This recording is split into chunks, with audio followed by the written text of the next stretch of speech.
Hi, Sam. Hi. You guys have won 8 out of 9. I talk about volleyball sometimes, not being the expert on it. I talk about it being big momentum sport. Where do you guys Mhm. feel like you're at in terms of momentum, coming off a loss and then getting the win at Santa Barbara? I think it's working its way back. Certainly some question marks that were answered last Thursday at Santa Barbara after the weekend before at Long Beach State, and I thought the team did a nice job in terms of their approach to the match and how we played down there. But it's a new streak. It's a 1-0 streak, and they're looking forward to this weekend against Irvine and Davis to start another one. Sometimes the ramifications of a loss like the one at Long Beach State can kind of be felt for weeks to come. Yeah. And so what's it mean that you guys are able to come back and get a win? Well, it was good. I mean, it's it's a rivalry game at Santa Barbara. It's I don't remember.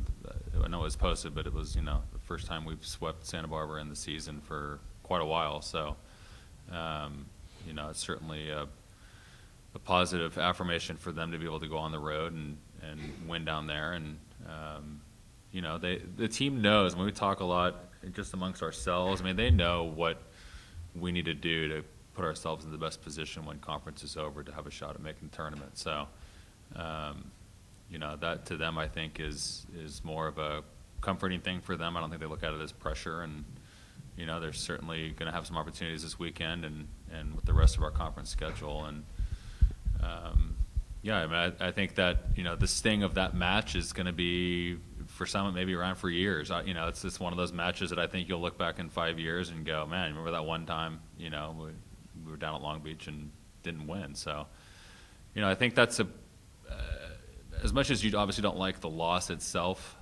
I think there are some silver linings to take away from it and look at it mainly from a team perspective and a confidence perspective, and know that that they are capable of playing good volleyball on the road against good teams in this conference. And I think that in the bigger picture for them will hopefully stick more than just the sting of the loss itself.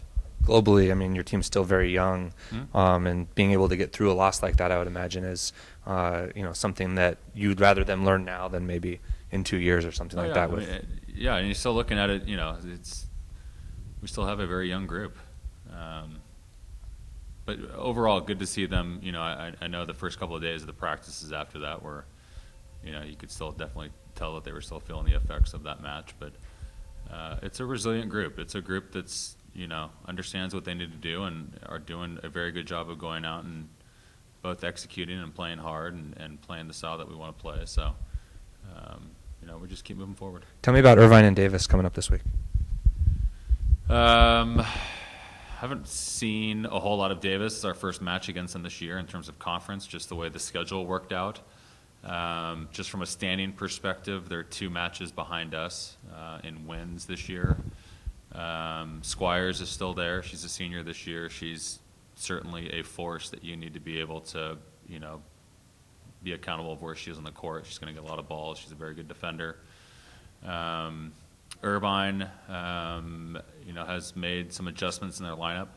We haven't seen them for about a month, although, we'll have video in our scouting reports on them. But, again, another team that's, we haven't seen for a while, and certainly I think is playing better now than they were earlier on in the season. So, two good teams are coming here this weekend, and, it's going to be a good test for us to continue playing how we're playing and, just keep the mindset that, we're playing each point for each point, and if we're good in our execution and the things that we do, things usually work out well for us. Well, this is a long season, isn't it? It is a long season. I mean, August 28th? Yeah, August 8th or 9th if you're counting the first day of practice. How are the girls holding up? I like to use the word we're managing right now. We've got, we have some changes during the course of the week, just in terms of how people are feeling. Certainly from the short-term perspective, with especially our outsides with Ray and Adley, in terms of the number of swings they're getting at practice during the week. Obviously Grunwald and her elbow as well, just to try to manage. I usually end up defaulting more. It's kind of this give and take between how much they want to be out there, which is all the time, and how much is needed for them to continue to keep getting reps to improve at practice so that they at least feel, connected with their setter during the match and stuff like that. So we're doing a good job, I think, the dialogue and the communication with our trainer this year along with them. I think they understand rule number one, which is be smart. And like this is a good example for this week. We've got 4 practice days this week as they had the weekend off after Santa Barbara because our single match. So, we can't go in there for 4, 2.5, 3-hour practice days and then expect them to be fresh on Friday and Saturday. So we've got to kind of manage during the course of the week what areas that we want to work on, what's going to be a higher jump or a higher swing day for those types of players that need to have limits on the number of swings they get. The best part, at least to some degree with injuries and managing, is that, our setters and our liberos are very healthy. So we can always go in and keep working on serving and passing and defense. So we'll just continue. Now, do you look beyond these games this weekend at Hawaii coming in, or are you just focusing on one game at a time?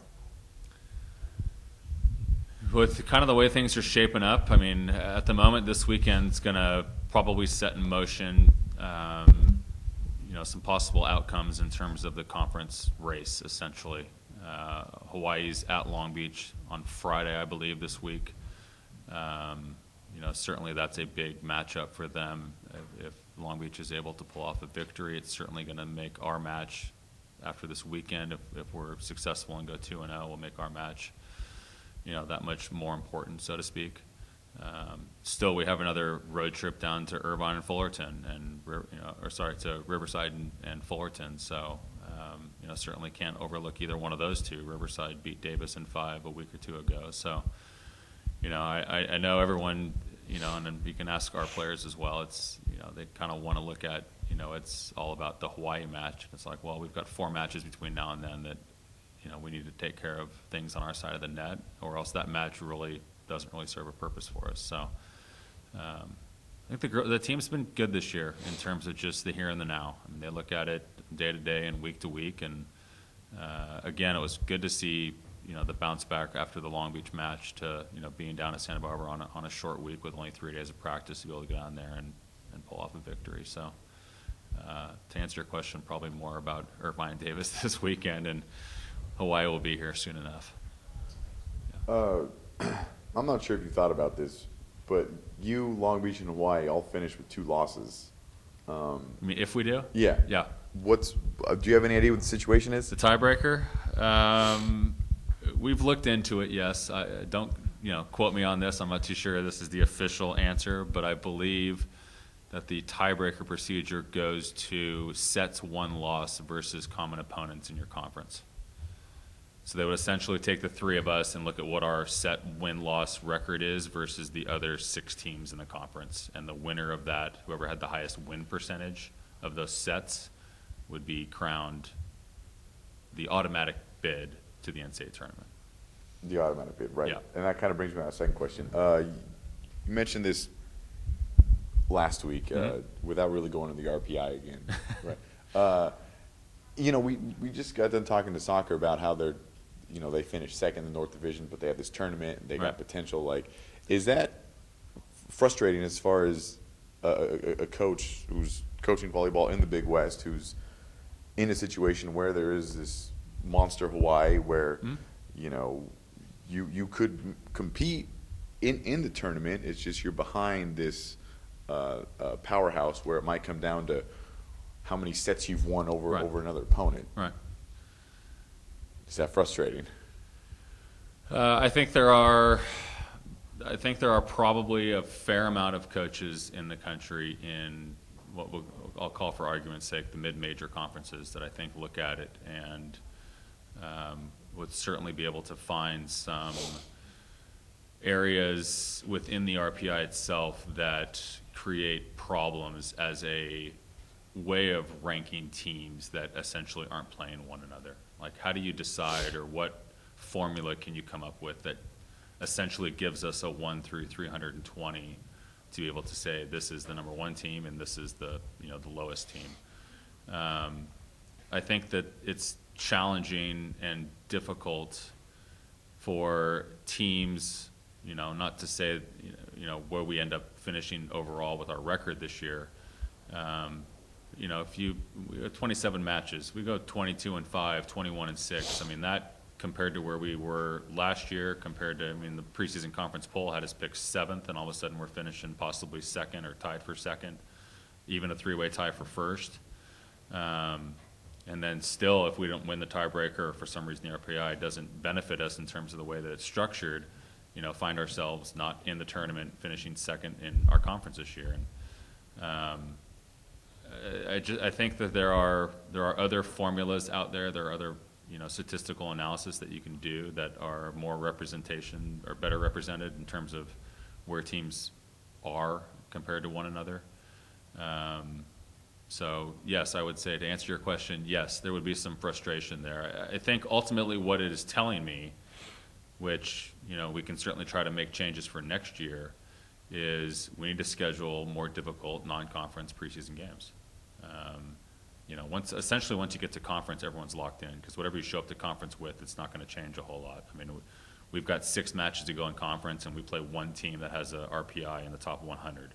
So at the moment, ours, win or lose, is either going to stay the same. It may even drop if we win the rest of our matches, just because we're going to get 50% of our opponents' records, which right now in our conference this year, the Big West has not had a very dominant non-conference season. So it's tough. It's a tough process to have to navigate, especially when it comes to the preseason tournaments, because there are times where you are going to go play at a tournament because you want to play against that team because they've got a good RPI per se, but you have really no say in who the other 2 teams are that are invited. So you may be going there to play one team and end up having to play 2 other matches against teams that you may not really want to play. So the navigation of the preseason RPI, construct, so to speak, and how to kind of navigate that is a very challenging one, mainly because everyone's basing it off what happened to their teams last year, and that was last year. So, there are teams that all of a sudden, Sac State would be an example for us this year.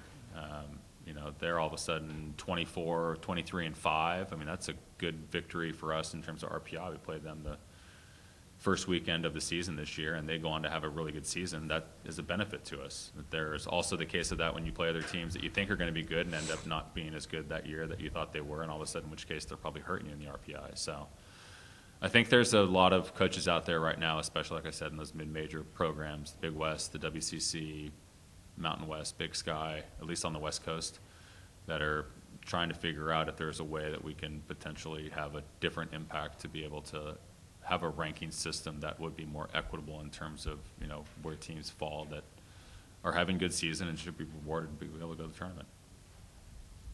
All right. Thank you. Yeah.